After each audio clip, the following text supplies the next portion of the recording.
Para sahabat misionaris, selamat bertemu kembali.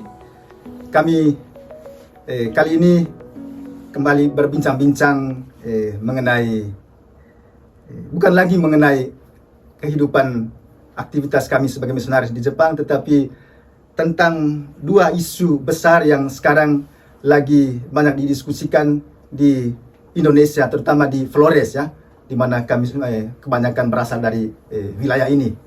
Dua isu itu adalah pertama tolak geotermal, dan ini dipicu oleh sikap dari seorang uskup Agung Ende, Monsinyur Paulus Budi Kleden, yang secara tegas membuat pernyataan sikapnya untuk menolak proyek geotermal itu, dan itu menimbulkan banyak diskusi akhir-akhir ini pro kontra tentang itu. Dan kami di Jepang juga sebagai misionaris yang berasal dari wilayah ini, berasal juga dari Keuskupan Agung Ende ini, diutus dari sana, kami juga berdiskusi tentang ini.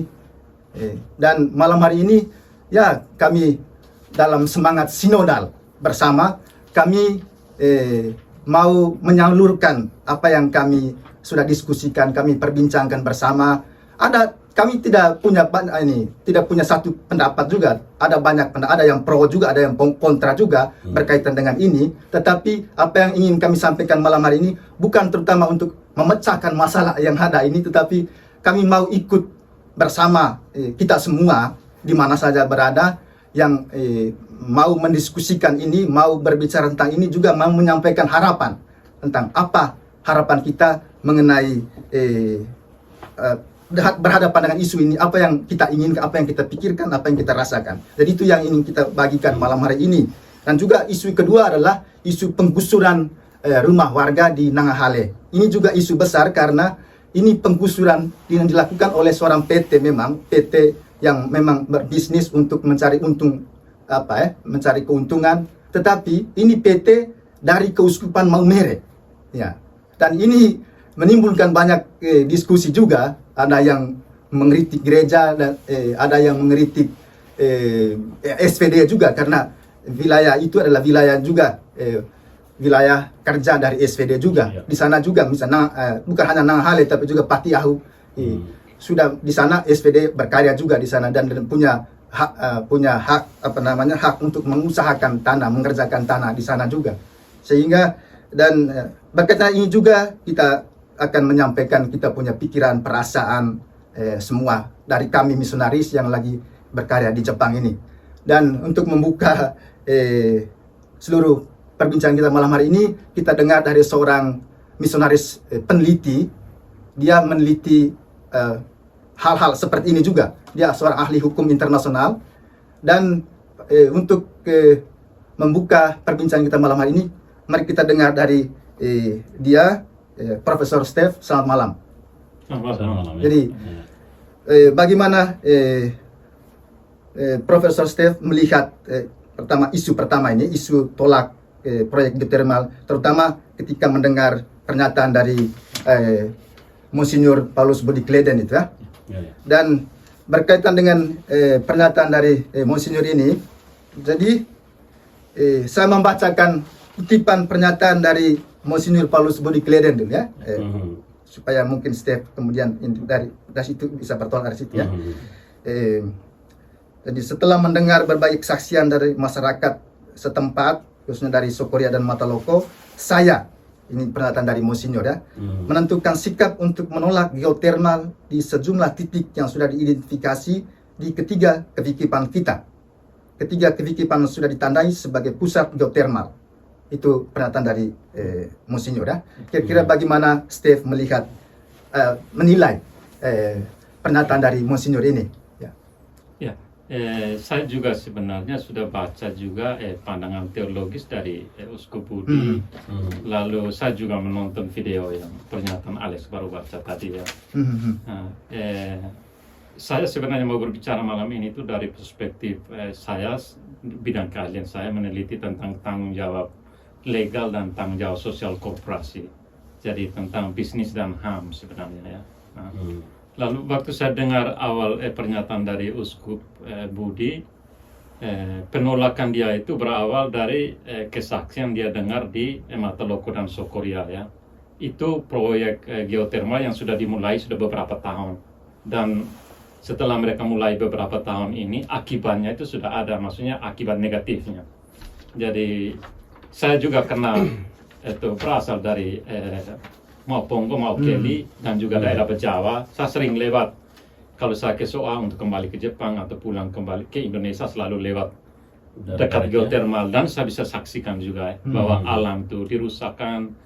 Orang-orang yang dekat dengan saya yang saya kenal baik juga, mereka tidak bisa bertani lagi di situ. Lalu rumah-rumah karena belerang itu jadi berlubang. Lalu sekarang lihat di anak-anak kecil itu ada macam bercak-bercak gatal-gatal ataukah soal pernapasan ya, gangguan pernapasan. Dan sekarang tuh masih di beberapa tempat tuh gas tuh keluar ya. Nah, dan itu yang membuat orang-orang sekitar itu, kalau kita lewat situ rasa belerang juga sangat kuat. Dan itu saya rasa yang saya tidak pernah ke Sokoria, tetapi karena kesaksian itu Uskup Budi, ya saya pikir itu satu sikap yang sangat radikal. Saya pikir pertama juga di Indonesia seorang uskup terang-terangan melawan itu proyek dari pemerintah, karena proyek itu berakibat buruk untuk masyarakat.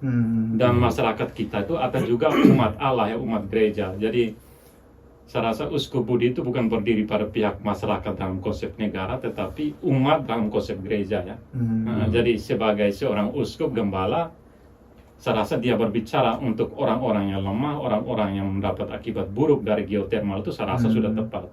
Dan saya secara pribadi sebagai peneliti di bidang tanggung jawab legal dan sosial korporasi, saya rasa apa yang disampaikan oleh Uskup Budi, saya punya posisi yang sama, bukan secara teologis. Memang saya juga berbicara bisnis dengan aspek spiritualnya. Banyak hal yang disampaikan Uskup Budi itu saya sependapat dengan itu.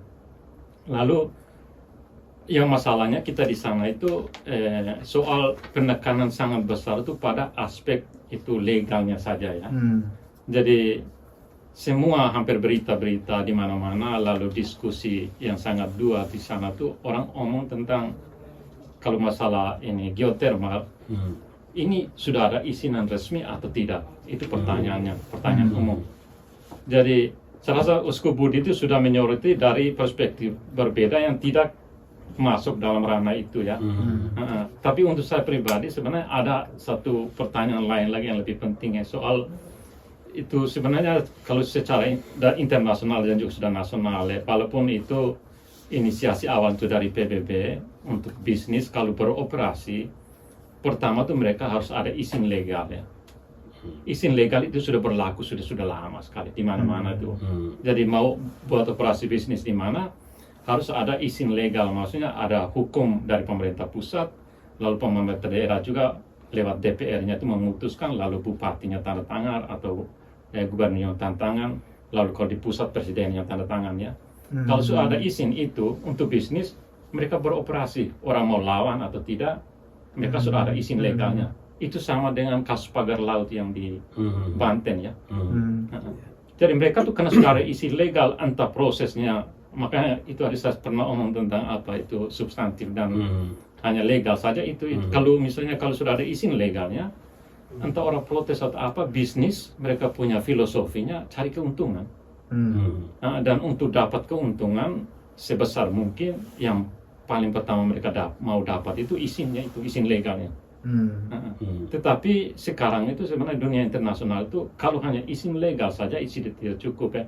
Itu dalam hukum itu ada hard law dan soft law ya.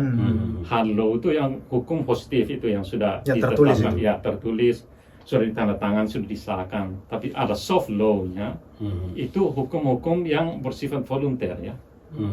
Jadi, tapi sudah disetujui, disepakati bersama, tetapi tidak ditandatangani secara legal. Jadi itu akhirnya menjadi macam volunteer gitu. Itu dari soft law. Jadi kayak saya potong sedikit, volunteer itu maksudnya volunteer dari bisnisnya, bisnis dari pelaku juga siapa saja yang terlibat dalam itu, dalam proses bisnis itu. Jadi dia itu tidak mengikat. Termasuk misalnya kalau melibatkan masyarakat lokal, maka mereka juga dilibatkan dalam proses hukum. Begini, sebagai perangkat hukumnya, dia karena itu kan frameworknya jadi soft law, dia itu apa ya? Jadi tanggung jawab sosial saja.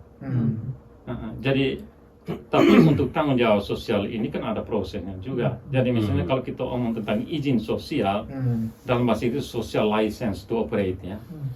Jadi misalnya kita geothermal, misalnya di Mataloko, oke, ini perusahaan sudah dapat izin legalnya. Mereka berhak untuk mulai proyek di situ. Tetapi itu hard law-nya ya. Tetapi soft law-nya itu berarti mereka harus ada izin sosial. Izin sosial maksudnya itu sebenarnya sudah ditetapkan juga untuk izin sosialnya dalam hard law juga ada. Jadi misalnya begini, asesmen awalnya bagaimana, komunikasi dengan masyarakat lokalnya bagaimana. Lalu kalau mereka mulai bangun ini nih kira-kira investasi untuk masyarakat lokalnya bagaimana. Lalu misalnya mereka pun tanah semua itu ganti ruginya bagaimana. Lalu biasanya itu saya rasa Aman juga sering omong tentang ini untuk masyarakat asli di sana. Itu kan harus ada konsen awal dengan masyarakat setempat. Bagi masyarakat yang memberikan izin itu ya, izin sosial. Iya, jadi izin sosial itu masyarakat. Jadi masyarakat itu sebenarnya tanggung jawab utama dari pemerintah sebenarnya. Nah, bagaimana tanggung jawab masyarakat yang memberi izin lalu kemudian tanggung jawab bagaimana tanggung jawab pemerintah misalnya masyarakat? daerah Mataloko ya. Di daerah Mataloko, orang sudah tinggal di situ begitu lama. Itu wilayah mereka ya.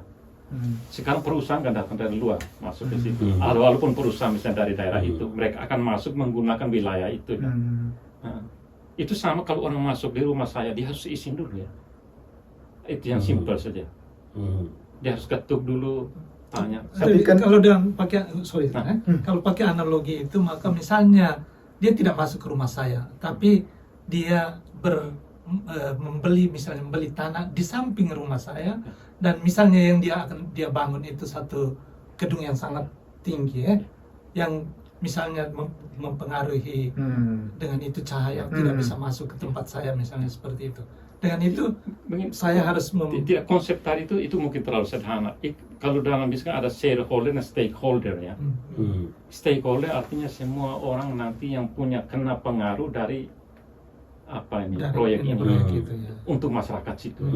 Sejauh dia masyarakat itu lalu proyek ini akan berpengaruh terhadap orang itu, dia wajib, dia punya izin, dia punya hak itu. Karena begini, kalau mereka operasi, misalnya sekarang di Mataloko mereka sudah buat operasi, semua rumah-rumah situ semua rusak ya. Dan kalau kita dengar komentar dari orang-orang yang diwawancara tuh, ya karena ini dari pemerintah kami terima saja, kami tidak sebab apa-apa. Tapi sebenarnya itu izin legalnya memang. Tetapi apakah itu izin sosialnya itu waktu mereka memulai di situ tuh sudah ada konsultasi awal, lalu sudah ada konsen dari orang-orang situ, maksudnya pernyataan resmi, oke, kami mau terima ini. Lalu kalau misalnya nanti kalau mereka sudah mulai operasinya, kira-kira paling kurang kan mereka sudah bisa prediksi itu nanti kira-kira hasilnya apa atau akibat buruknya apa. Itu kan asesmen semua harus sudah ada. Itu standar formal untuk perusahaan di seluruh dunia ya. Tetapi apakah Steve punya contoh bahwa soft law tadi itu bisa teraplikasi ya? Karena menurut saya itu ya, saya pikir mereka yang kerja di perusahaan-perusahaan tak tahu juga itu. Saya pikir ya, saya pikir mereka tahu, tapi kadang-kadang kan mereka sengaja tidak buat itu atau juga buat, tetapi kemudian mereka buat manipulasi sekian. Tapi apakah ada kasus yang mungkin, karena saya pikir sulit ya, karena soft law kan dia tidak punya kekuatan hukum juga kan. Jadi hanya berdasarkan itu tadi, kehendak baik dari perusahaan macam gitu ya. Kalau memang dia tidak mau supaya ada korban nanti dari usahanya itu, ya dia bisa aplikasikan. Kalau tidak juga tidak menjadi soal, karena apa yang menjadi basis bagi dia untuk mengeksploitasi atau melaksanakan proyeknya itu kan hukum saja itu kan. Ya sudah ada hukum, ada izinan ya dia buat. Jadi lalu apakah Steve punya contoh ya yang bisa menjadi model? Di sana sudah ada itu orang, ada perusahaan yang dengan rela itu mengaplikasikan soft law itu ya. Begini, kita di Indonesia tuh masih jarang ya. Misal geothermal di Jepang, mengapa sangat aman? Mereka beroperasi di banyak tempat. Itu karena itu. Jadi ada izin legalnya, lalu orang-orang di situ tuh mereka juga menerima, mereka tahu itu dan komunikasi. Di Eropa pada umumnya, mengapa itu usaha-usaha begitu tuh aman saja? Itu karena itu juga. Jadi begini, sebenarnya masalah itu ada di pemerintah pada akhirnya. pemerintah tidak bisa berdialog dengan masyarakat gitu ya. Bukan. Jadi begini, sebenarnya itu kan sudah ada hard law-nya itu. Ya, ya. Di hard law-nya itu waktu pemerintah memberikan izin, itu kan di dalamnya itu sudah termasuk misalnya menjamin keamanan orang-orang di situ. Kalau ada akibat buruknya itu sebaiknya mereka buat apa. Saya pernah tulis di media sosial, kita punya juga itu. Jadi itu termasuk menghukum korporasi yang tidak mengikuti standar itu. Jadi masalah paling besar kita di Indonesia itu saya pikir ada di pemerintah. Nah, itu antar pusat atau daerah ya. Ya, ya. Nah, jadi sebenarnya korporasi itu mereka bertindak di bawah pemerintah. Jadi pemerintah kita itu hanya memberikan izin saja, Iya. lepas perusahaan Lepas, ya. itu laksanakan Iya. apa yang dia buat di Iya. sana. Ya. Mereka jadi tuan rumah pertama tadi sebelum masuk ke Iya, masyarakat. Iya. Ada di situ. Iya, Ya, jadi ya. sebenarnya kita di Bukan. Indonesia tuh begini, mengapa masalahnya begitu banyak. Pemerintah kita sebenarnya mereka bukan tidak buat konsen awal dengan, karena kita bisa lihat diskusi-diskusi awal kan ada tuh antara pemerintah dengan orang setempat semua. Ya, ya. Sebenarnya diskusi semua sudah ada, tapi waktu implementasinya itu korporasi itu seperti Alex bicarakan tadi, mereka serahkan 100% korporasi Ya. buat. Lalu satu lagi sebenarnya tugas ini pemerintah juga itu, oke, kalau sudah ada ketentuan begini, kamu beroperasi di situ termasuk safety kamu harus jaga, tidak merusak lingkungan, tidak bawa efek buruk untuk masyarakat yang ada di situ. Kalau kamu lakukan itu, ini penaltinya, itu juga harus jelas. Itu dari pemerintah. Tetapi kita di Indonesia itu sangat lemah. Jadi karena berbagai hal tidak ada kontrol yang pasti tentang itu, tidak ada supervisi yang pasti. Baik. Ya, oke. Ya, Itu- sehingga masalahnya itu jadi sebenarnya pemerintah tuh ini Pemerintah lemah ya. ya. Lemah dalam hal itu. Lemah bisa juga karena diperlemah dan Iya. sudah oleh korporasi sudah ini ya. Iya, iya. Sudah Dan di saya tambah sedikit. dibayar sekian. Makanya begini, Ya. mengapa tuh Pater Budi, saya rasa Pater Budi menjadi sangat kuat melawan itu, saya rasa posisi gereja berhadapan dengan pemerintah. Oke, korporasi juga mereka buat hal buruk ya. Tapi begini, kita tidak, karena begini, filosofi saya sudah bicarakan tadi, untuk korporasi, tujuan utama mereka cari untung. Itu kita tidak bisa menolak kenyataan itu. Kalau misalnya tidak cari untung, untuk apa mereka berbisnis? Iya, iya. Itu kalau kita bilang begini, kamu jangan ini, tidak bisa untuk korporasi. Yang paling pertama untuk mereka itu izin legal saja. Bahwa ada izin sosial untuk dapat dari masyarakat, yang menjamin itu harus pemerintah. Entah pemerintah buat hal law untuk itu saja, beritahu mereka kalau kamu sini harus ini dan ini sudah menjadi hukum. Kamu harus ikut ini. Kalau kamu tidak ikut ini, nanti penaltinya ini juga. Itu harus jelas dari pemerintah. Tapi kalau tidak ada itu guideline-nya atau tidak ada hukum yang pasti tentang itu, mereka beroperasi ya. Makanya kita sana tambang misalnya, mereka gali. Lepas itu. Setelah itu mereka pergi ya. Iya. Mau akibatnya apa? Semua Karena mereka perjanjian punya, itu. kami sudah untung ya. Entah di situ mau rusak apa, itu bukan urusan kami. Kami bisnis itu sudah. Tetapi pemerintah yang harus menjamin itu. Tapi kalau misalnya pemerintah juga kong kali kong dengan bisnisnya, hasilnya seperti Mataloko dan Sokoria. Sehingga saya rasa ini Uskup Budi menolak itu, saya rasa suatu posisi yang sudah pas itu. Untuk menyadarkan lagi pemerintah bahwa tidak, sebenarnya ada tugas lain dari pemerintah ketika ada bisnis yang operasi. Ini memang kita butuhkan ya. Kita perlu tambang hasil Pemerintah juga tambang. harus bertanggung jawab untuk Tetapi mengontrol mereka pemerintah ini. harus Ya. bahwa kalau ini untuk rakyat kita, masyarakat kita, oke, pemerintah harus mengontrol. Kalau tidak, karena ini juga menyangkut umat Allah, kita sebagai gereja, Kita yang harus saya rasa kontrol. ya, uskup saya rasa dia harus berbicara tentang Baik, berkaitan dengan itu saya pikir itu satu perspektif hukum ya yang saya pikir posisi dari Monsinyur Budi itu betul-betul untuk ya melengkapi apa yang tidak dibuat oleh pemerintah Indonesia ya dalam hal ini ya, untuk bisa mengontrol kerja dari perusahaan-perusahaan supaya jangan hanya mengeksploitasi tapi juga bisa melaksanakan apa yang tadi oleh Steve tadi itu soft law itu ya. Tetapi ya ini mungkin saya bisa minta Vano atau Maris atau Niko sebentar untuk sampaikan. Ini saya pikir ini soal rumit ya. Karena pernyataan dari sikap dari Monsinyur Budi tadi ini, saya pikir oke, ini bukan sikap baru dari Monsinyur Budi ya.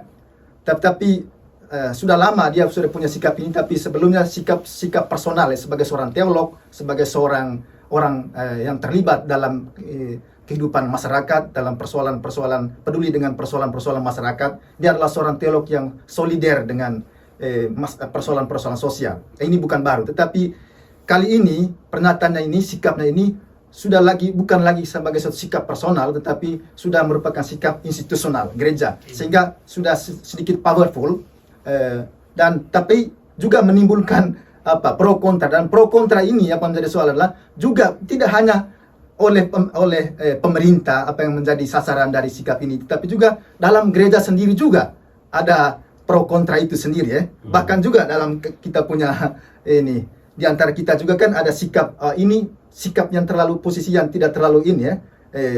Ada kontradiksi di dalam sikap seperti ini, dan ini saya pikir mungkin ya kita sudah omong misalnya ini sikap kontradiktif karena kita menggunakan listrik ya, kita membutuhkan listrik, kita membutuhkan energi untuk kita punya kehidupan ya.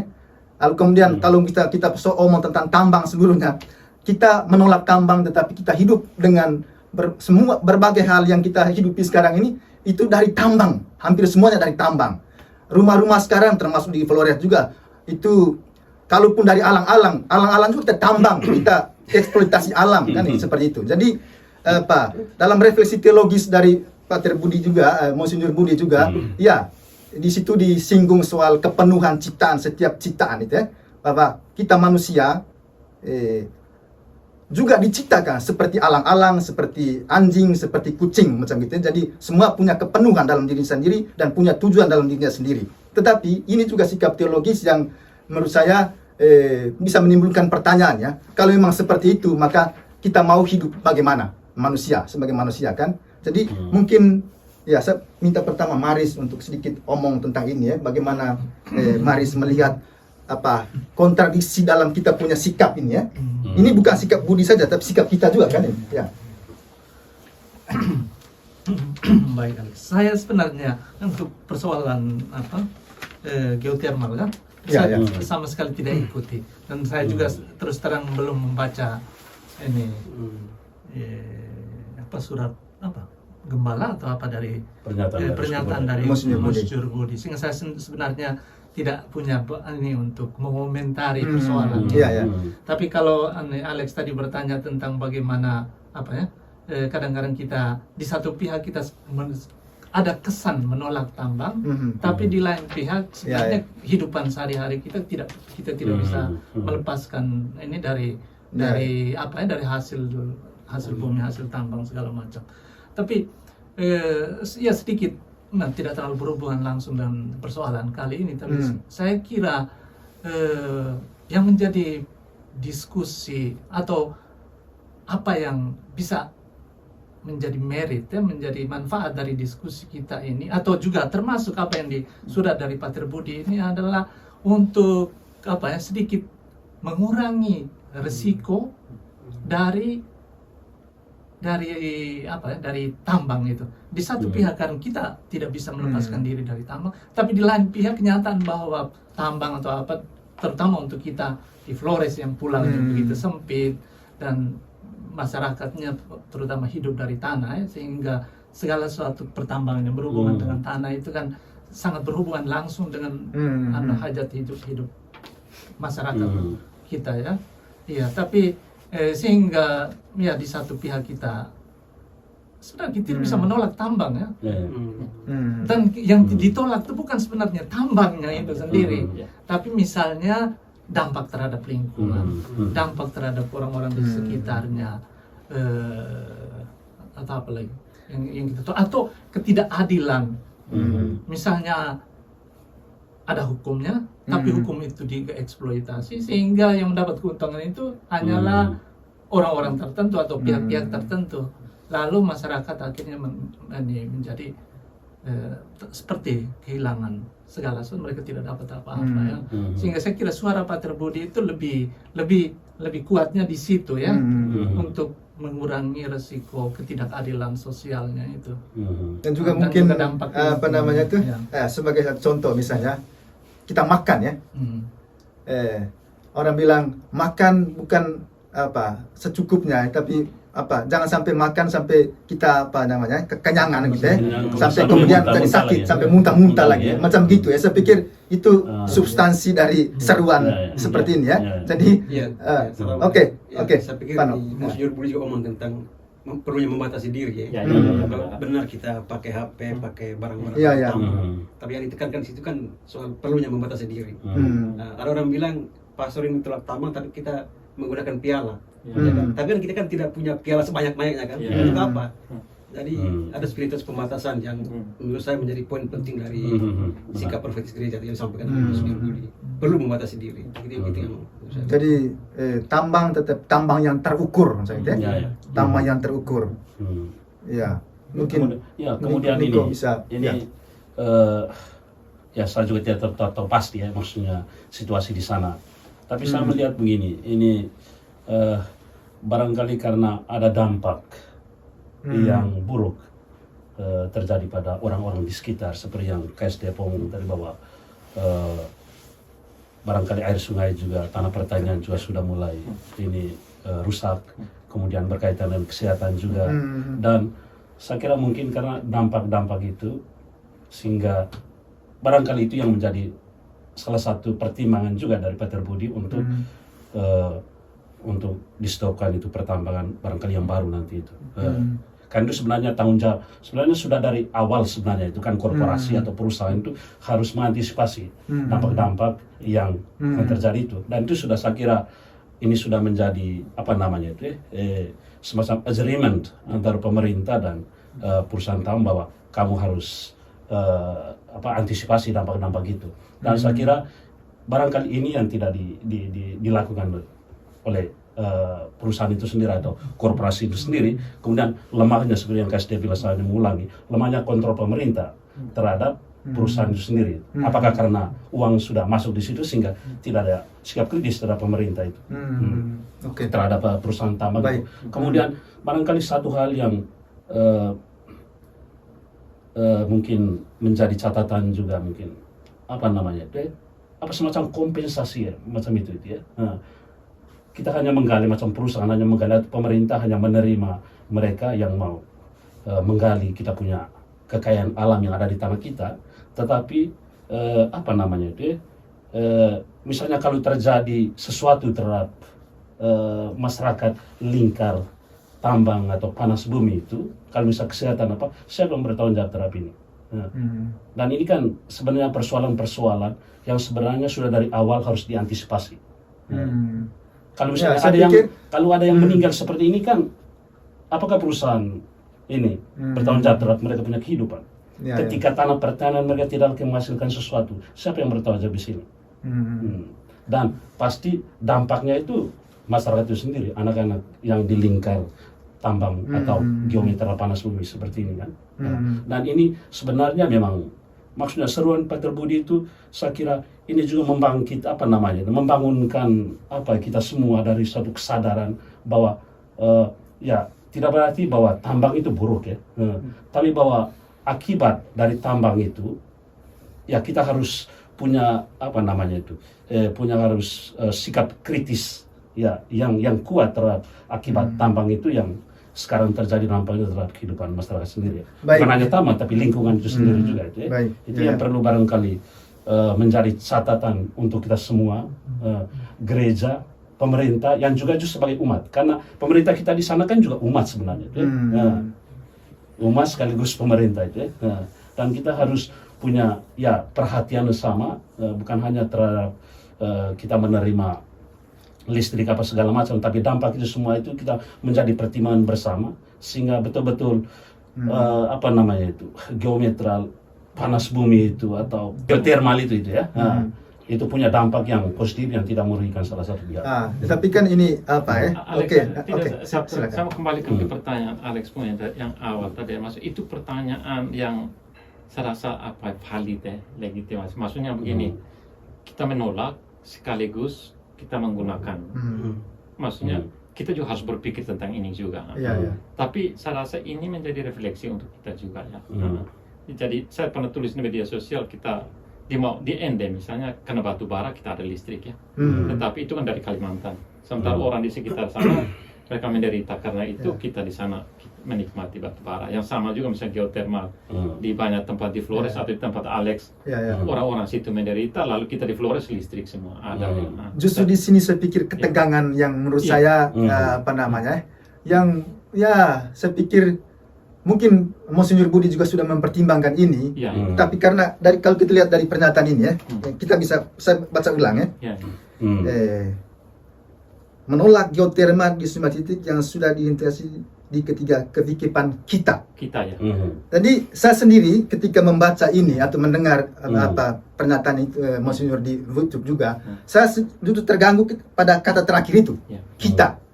Kalau kita mau apa namanya perjuang ekologi itu bukan hanya ekologi itu menyangkut seluruh universum ini ya, apa namanya. Jadi oke, kalau misalnya Keuskupan Agung Ende menolak geotermal itu, lalu kemudian mereka menggunakan hasil geotermal dari Ulumbu di Manggarai misalnya, dan di Manggarai juga persoalan di sana. Masyarakat di sekitar Ulumbu itu mungkin baru berapa tahun terakhir mendapatkan listrik itu. Padahal sudah berapa puluhan, 10 atau belasan tahun lalu listrik itu sudah dipakai oleh, bahkan sampai di Ende kalau saya tidak tahu ini, tapi bahwa mungkin sudah dipakai. Tetapi saya sendiri juga baru menggunakan listrik itu baru 2 tahun lalu, tahun lalu. Jadi,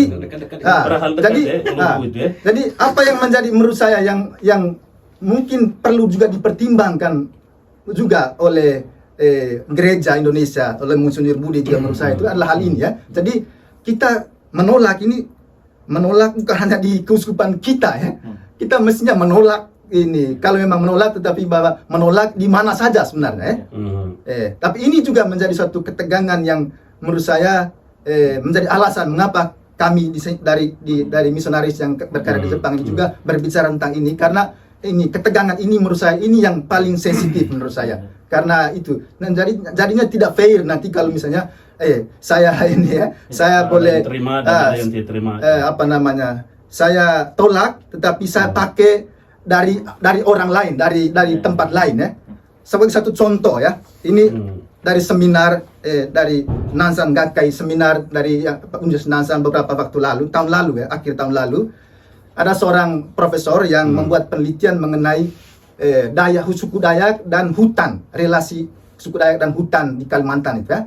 Dan ada satu poin yang menyentuh saya waktu itu adalah soal bahwa di sana suku Dayak menderita kerusakan hutan ya. Tetapi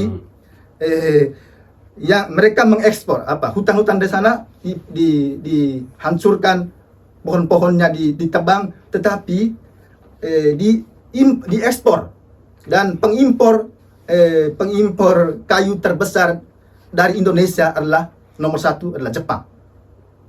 Lalu Jepang adalah negara yang sangat melindungi hutannya, dan mungkin lebih banyak wilayah Jepang itu lebih banyak hutannya, pohon-pohonnya mereka pelihara, tetapi mereka tidak bisa menghindar untuk membangun rumah mereka dari kayu terbaik semua, termasuk rumah ini kami punya ini sekarang ini. Itu juga saya tidak tahu apakah presiden dari Kalimantan, bahwa itu yang terjadi sekarang adalah mereka bangun dari kayu dari hasil tambang di negara-negara lain termasuk Indonesia. Dan kalau kita mengambil sikap seperti ini hanya kita, menurut saya juga di sana juga ada kontradiksi ya dalam kita punya sikap ya. Kira-kira bagaimana Steph bisa melihat ini? Ya. Ini masalah ini dulu juga pernah ada satu tentang NGO ya, NGO Jepang, mereka kritik itu pemerintah Indonesia itu, kamu tuh biarkan ini perusahaan tentang kayu tadi ya, potong kayu dan semua, padahal kayu kan banyak bawa ke Jepang ya. Tetapi setelah diteliti ternyata tuh anak perusahaan Jepang di Indonesia itu yang juga memotong kayu. Dan mereka tidak, saya pernah omong dengan mereka juga, kamu tidak mengkritik perusahaan kamu sendiri yang ikut ini tapi mengkritik pemerintah Indonesia. Jadi sebenarnya seperti saya saya bicarakan tadi Alex, ini sebenarnya oke, misalnya Jepang mereka buat begitu ya, ini lagi-lagi pemerintah kita ya. Ini kan ada di posisi pemerintah kita bagaimana bersikap ya. Membiarkan orang dari luar mengaruh kekayaan kita. Dan begini, ini termasuk dari kritik dari Uskup Budi juga ya, tentang yang Pano omong tentang apa tadi, pembatasan. ada batasnya itu kan. ini kita hidup dalam satu dunia kapitalis ya. Ya, Dunia kapitalis itu kan soal persaingan. ya, ya. Apalagi kalau ada kombinasi sistem politiknya itu demokrasi, lalu sistem ekonominya kapitalis, Ya, ya. kita tidak bisa menghindari itu. Itu satu sistem yang terjadi di seluruh dunia. Ya, ya. Amerika menguasai semua kekayaan. Kita punya Freeport selama lebih dari 50 tahun, kita hanya 9%, mereka tuh lebih dari 90%. Itu mengapa? Itu konsep kapitalis begitu. Jadi ini untuk mereka itu bukan soal bahwa oke, kamu punya hutan indah atau tidak, itu tidak. Di situ ada resource ya. Kami harus dapat resource ini. Ya, ya. Untuk dapat resource ini entah kami kontrol pemerintahnya atau kami kontrol hukumnya. Nah, maka sekian lama tuh di Indonesia Freeport susah diganti ya. Karena hukumnya sudah begitu, waktu masa Orde Baru mereka sudah genggam pemerintahnya, lalu apalagi orang-orang dalam pemerintah dapat keuntungan, sudah kita tidak bisa, itu sudah konsep kapitalis karena persaingan ya.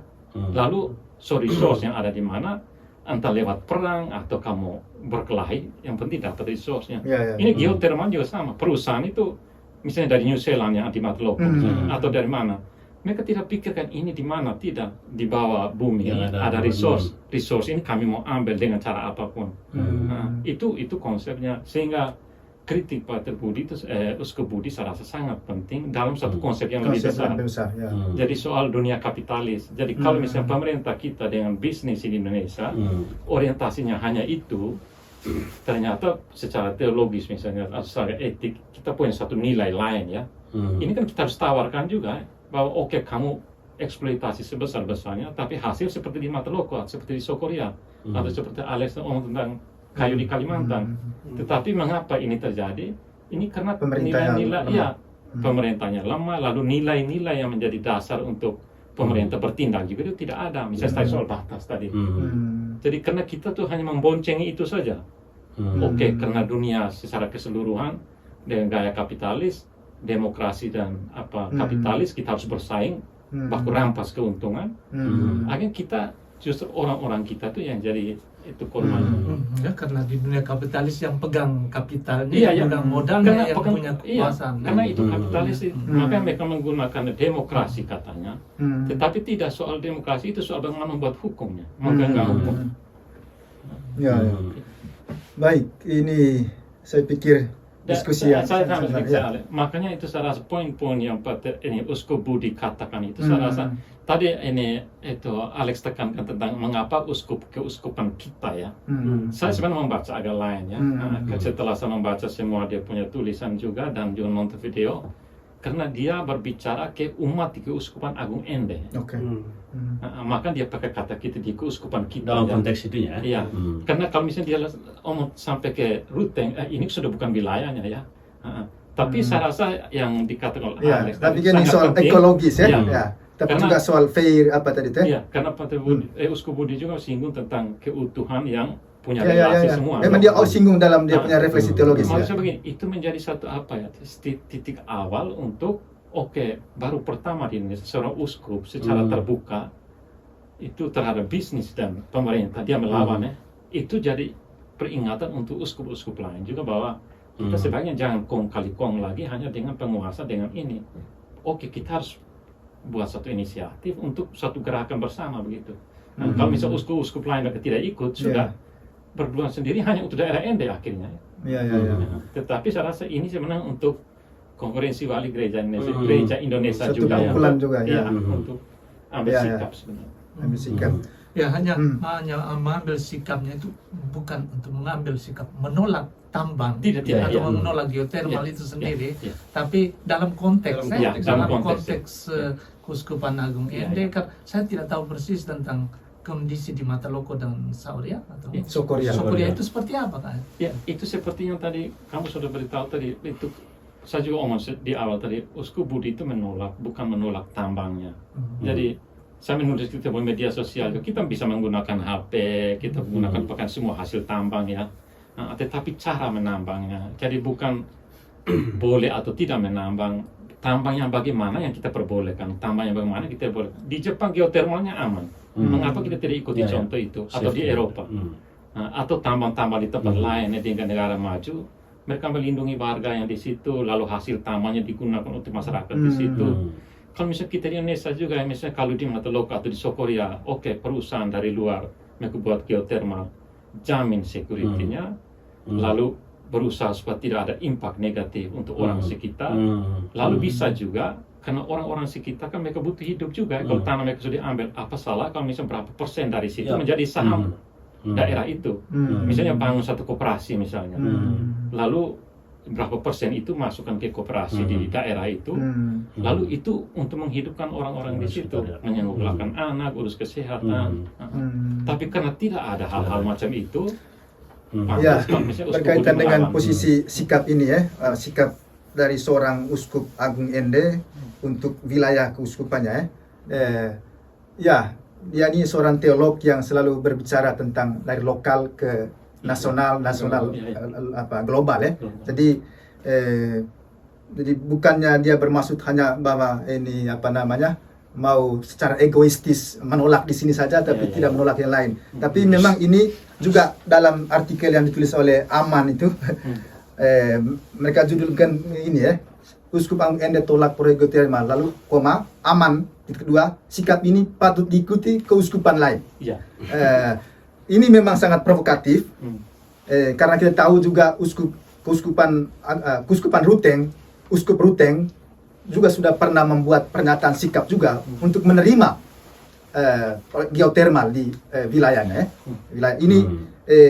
Tetapi saya pikir ini juga satu sikap ya, karena itu sikap dari Monsinyur Budi ini adalah satu ya sikap personal institusional dalam konteksnya, tetapi juga ya dalam konteks sinodalitas juga ya, dalam arti uskup lain juga belum tentu punya posisi seperti dia ya. Jadi dengan pertimbangan, tentu saja Uskup Ruteng juga saya pikir dia punya pertimbangan juga ya. Uskup Ruteng punya pertimbangan mengapa dia menerima itu, dan memang ini di kalangan umat setelah menimbulkan, ada yang bilang kenapa ada yang misalnya mendukung Monsinyur Budi lalu kemudian bilang kenapa Ruteng begini, Ruteng tolong kau juga ikut macam gini. Itu kan menurut saya juga sikap yang tidak ini ya, tidak terlalu fair juga, karena sinodalitas itu artinya juga berjalan bersama, tetapi tidak bisa sama-sama berpikir lalu kemudian berjalan. Tidak, berjalan dengan pikiran berbeda, kita berjalan, juga bertentangan. Juga kami di Jepang juga seperti itu, misionaris Jepang juga sama, kami punya sikap yang berbeda juga. Ada juga yang menerima tambang, bahkan tambang secara keseluruhan. Tapi mereka punya alasan ya. Jadi Monsinyur Budi juga sekarang dia menolak tambang geothermal, juga menolak tambang secara umum menurut saya. Karena dia punya ada pertimbangannya, ada posisinya, ya, solidaritas dengan orang-orang kecil, orang-orang miskin, keberpihakan itu. Apakah itu berarti di keuskupan lain tidak ada opsi keberpihakan itu? Saya pikir tidak ya. Saya pikir itu Uskup Ruteng juga, saya pikir mereka semua uskup Indonesia itu mereka punya opsi juga. Tapi mereka juga pasti punya pertimbangan ya. Mengapa mereka tidak pernah mengambil posisi, termasuk juga misalnya dulu Monsinyur Kopongkung dalam masalah-masalah sebelumnya juga kan, itu dia mengambil sikap, dan Monsinyur Budi sebelum dia menjadi uskup itu sebagai dosen dulu juga dia bertentangan dengan uskup itu, punya sikap yang berbeda. Tapi saya pikir inilah gereja yang sinodal. Ya, gereja yang sinodal seperti itu. Tidak mungkin gereja sinodal, gereja itu menjadi kemudian menjadi punya pikiran yang sama. Apa yang kita buat malam ini menurut saya adalah suatu betul-betul dalam satu sikap spiritualitas sinodal itu ya.